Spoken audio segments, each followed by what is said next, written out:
Yo, what's up guys? Let's talk about the tomorrow patch and two main things and then also a review on the whole patch. So first of all, definitely have been getting the question where to use the Ameria's luck. What is the best one to do that on? In all honesty, it is anything that you would normally farm. I'm currently doing R5, so I use that in R5. If you're doing Giants at the moment, do that in Giants. If you're doing Dragons at the moment, do that in Dragons. If you're farming Artifacts main at the moment, just do that in Artifacts. Doesn't really matter. It just highly amplifies whatever you're already farming to farm that better. But there's not really a best in slot to place this in rather than just whatever you feel like your account is lacking in and just keep farming that. So the Ameria's best thing is really easy. But then we also have the Scout Battle. And the Scout Battle is a little bit more options that you have where you could actually place that. Because Scout Battle is one of those things, you want to be farming one of the dungeons that you normally do not farm that fast. Because in the end, you're not actually using a team, you're just going in. And it's really chill to log in. Like, I definitely do think that people might say it's like, oh, the whole patch is kind of lackluster. But logging in every morning and being like, oh, I just did like 220 runs or how many ever runs you could do is definitely very, very chill. So that's definitely something that we're going to be using a lot, if not all the time. But then the question, where would you actually like to use that? Well, I would highly recommend it in two different positions, maybe three. First one is going to be R5. Why R5? Well, your R5 is not always runed up, or you can actually choose to de-rune your R5 because your R5 is just always a little bit more of a hassle. You need 18 units rather than just 5 or 6 if you go for rift raids and that kind of stuff. So you need a lot of units for that. Would I recommend to go for the main R5 or the fire or the water? Definitely would not recommend to go for the wind. It's up to you. Any of the R5s is definitely a very good choice to go for. But I think there's even a better choice than R5. And also do have to keep in mind, you have to get your averages to sub 40 to actually get this. It is relatively easy everywhere. I do have the game guides where you have all game guides for legit every dungeon. And you can actually see like my estimate of how fast it is. So you kind of just have to look for anything that's sub 40 seconds and just build that team. Only one that's a little bit more the only one that's a little bit more annoying is Necro because it's a little bit more of an RNG fight and it doesn't really get much faster than this unless you add more RNG by adding a Lucian or anything like that. So I would recommend to just run this team without the Shaman, let it run for a little bit and then just see if it goes for the fastest run. But that is definitely the things that I recommend to get Scout Battle in fast. Or not fast, but the most amount of runs. But then the real question, where to actually use that? Well, I did already mention R5 because you mostly don't have it runed up, but you're farming R5 mostly kind of fast. However, this is always running the exact same and the exact same time. So therefore, you should be looking at things that you A, normally do not want to run, or B, things that normally run really slow. So Giants and Dragons are definitely no. You run those super fast. Those are very easy. You got the Agarius team right now. It's super easy. You got the Tesher team over here or whatever. You're definitely probably farming a lot of Giants. Do not do Scout Battle on those two because you're already getting those fairly easy in. Necropolis, however, is very interesting in this, and I haven't unlocked any of these best times just yet. I've just been doing R5. Necropolis is going to be very interesting, mainly because you're farming it very slow. And of course, Necro runes, we got the Will runes, we got the Rage runes, we got the Nemesis runes, we even got Destroy runes. Those are definitely very good runes. Another place that I highly recommend to go into is Steel Fortress. And Steel Fortress is definitely the most annoying dungeon in game, especially with the Punisher script being relatively a little bit easier right now with the Agarius teams and those kind of things. Steel Fortress, sure, you could use an Agarius team as well, but it's still not as good because of like the whole buff block shenanigans, annoying stuff that's going on. So Steel Fortress is definitely going to be one of my choices. The moment I go out of R5, I will be putting all of the Scout Battle into Steel Fortress because Steel Fortress is A slower dungeon, B, a really RNG dungeon because the buff block might just instantly fill, and therefore farming Steel Fortress on this Scout Battle is highly, highly recommended. So for me, my top 3 that I would recommend for is either one of those 3 for the Rifts, either one of those 3 for the Rift Raids. You could go into these Rift Beasts as well, but I don't really think that you need that many runs of it, and then doing like 200 runs of that is maybe a bit of an overkill. Or you go into Necro, or you go into Steel Fortress. Punisher script is way too easy to farm, is not recommended. Giants and Dragons is also too easy to farm, so therefore not recommended. Spiritual Realm, some people might ask, it's like, oh, to get fight runes. No, get your fight runes through events. Whenever there's a hero event, always select your hero runes on 5 runes and just get your stuff from there. Plus, sometimes there's some buy of these crafting materials events from like an infinite shop. That is the moment that you're actually going to be, not this one, that's the moment where you're actually going to be getting those 5 runes from these materials. That's the only place you need 5 runes from. Anything else, not really recommend. So that's about the main thing that I do get the question about. So let's actually talk about the patch itself. Let's first talk about a few things that are missing, because in the end, you guys do know what is in there already, but I feel like there's a few things missing. So first of all, we have an average best over here right now, which is actually a way more interesting statistics for how good you're farming, rather than the actual statistics that we have located over here. Because in here, like a 16-second run doesn't mean anything if I'm not running 16-second average or whatever I'm running average. So I would highly like to see all of these leaderboards being changed to the thing that is actually mattering right now, which we do see in the scout battle.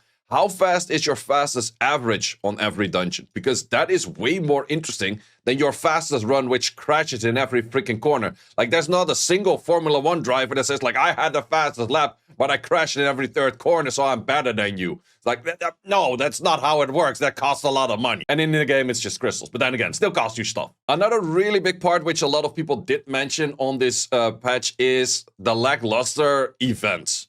We definitely did expect way more events, or me personally expected way more events. We just got a few events like farm some energy and get some energy. That's pretty much the only events there is, which I think is a really dumb thing to do at this moment, because if you make the game so much more chill, especially for people returning to the game, especially for new people starting the game, you should also be giving away some good stuff at the start of the game. Might you say it's like, hey, Sei, but we just came from the Fever Booster and those are the great events and people missed out on that? Like, how did people know? Like, I literally had the question many times, should I start playing the game right now or should I wait until the update? Well, the thing is, we never knew because the Compass doesn't tell us shite. And because of that, it feels super lackluster right now. I definitely have a few in real life friends that wanted to play this game or started playing this game again. And they were like, oh, should I start playing right now? I'm like, no, just wait for the patch. And then the patch makes things a lot more chill with the scout battle and the gangster blessing and like all of that kind of good stuff. And then they'll probably add some good events, because that's where the point is like, yo, game is so much more chill right now. Let's add on top like a choice net 5 event. Let's add on top like, I don't know, whatever, like get some free stuff early game event. No, you already missed that. It's like, oh, can I start playing the game right now? I saw some people make videos on you getting a bunch of free stuff. It's like, yeah, that was yesterday. This is tomorrow. Like, what the fuck is even the thing on that, man? So it's just like really big missed opportunity in marketing and everything. Like, that's just kind of over there. I could even argue for the packs. The packs are hella lackluster. Like, they could have done so much great stuff. Like, tomorrow, big update patch. Blessing on your LD4 pack, whatever. Like, event with a blessing on your LD4. I'm not even talking LD5 blessings or stuff. There's so many things they could have added into this, where I think it's just a really big missed opportunity. It's like, oh, you're making the game a lot more chill. Cool. That is just going to be for the people already playing, because the people not playing don't really see enough rewards where they maybe do or do not want to come back. I don't know. They could have definitely amplified everything that they've done by so much better if they added a bunch of good events right now. Also, I was talking about a beginner series. I am not playing a new beginner account if there's nothing cool to start off with. That's just a simple fact. Sure, the game is going to be a lot easier to play around with right now with the gangster boost and the scout battle and that kind of stuff. Cool, no, but I want to start when there's something actual cool going on, not just things making it easier. Because these are just things making it easier. I want to start off with a bunch of cool units. And those cool units, once again, we obtained them yesterday or the day before. And now you cannot obtain them anymore if you start a new account. So yeah, mischance, I guess. I don't know. Mischance both for me and for them. Either how, they will be doing some beginner events at some point, and at that time I will be probably doing a new beginner account. Not sure if they're gonna do that end of this year, but otherwise it's probably start of next year. Maybe it's gonna be waiting all the way until the 12th anniversary, because that is where the good events were like this year. So we'll see when that happens, but I definitely will be doing a new beginner account the moment that good events for beginners do happen. So Countess, you know what to do. Another really big thing that people feel like lacking out on is rune storage. And they did address rune storage a little bit in their Q&A. I already bought a fair bit of rune storage. And they had some vague arguments of saying like, yeah, we already made it buyable and therefore we just don't want to add more to it for free and blah, blah. But since everyone is getting way more runes from this right now, way more runes from the scout battle, there's a lot more places where you can simply get a lot more runes. And for that reason, I think they should have added a bit more of this as well, or just make it half the price. I think that's definitely one of those two things. They should have lowered the price on this a little bit, just to simply have people give a little bit back and forth of like, okay, we understand you're gonna get more runes and therefore you're gonna get all of this. They could maybe make the argument that your crystal value now is higher because if you do scout battle, and scout battle is actually really insane, you can probably permanently farm your scout battle, whereas farming your normal things before is not possible. But since your scout battle is that much cheaper than your normal farming, you can definitely permanently uptime farm, and therefore your crystals have more values because you don't have to do crystal refreshes to keep uptime all the time, and therefore you could use your crystal value to just make your life a little bit more chill, and then you actually go for all of these. It is an option right there that you could give the argument for, but then again, just make this half the price and people would be very happy with that. So that is my recommendation for the storage and the main parts that I felt missing in this patch. So let's talk about the actual things in the patch itself. There was a small change where you now get an hour for every time that you get a wing, which also does mean that you get half of the wings, but because of getting half of the wings, you're also getting double the amount over here.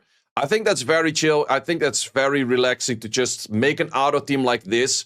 If you don't have this one, just put in a simple Varamals. It does nearly the same. Make those all good. Just have good stats on them where they're just super tanky. Don't go for any speed because they're always paired with a Leo. And then just auto the living shit out of everything like that. And it's so freaking chill to get a lot of points in.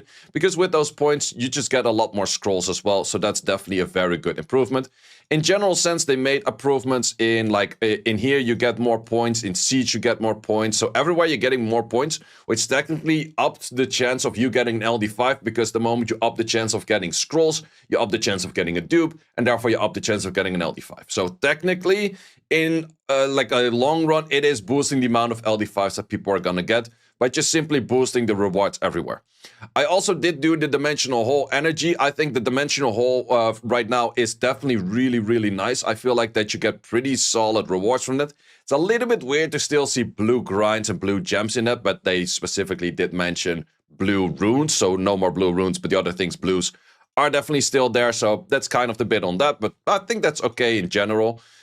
I definitely do think in the long run, the scout battle is going to be really enjoyed, especially because a free-to-play player, I'm pretty sure free-to-play player, if you do get enough crystals from just doing your siege and arena and events, you can probably 24/7 farm on just the scout battle, and you just do the 500 energy in here every time, and then you go into scout battle. I think you can 24/7 farm on that because it's actually really, really cheap. It's so much cheaper. And I could do the math on that, but Derek already did do the math on that itself. So now it costs 1500 energy to do the same thing that you used to do with 6k energy. That's times 4. That's absolutely insane. So you can do a lot more farming with the same amount of crystals than before. And then the final part about the update, maybe I'm missing a few things, is the Temple of Chaos. I think this is pretty cool rewards.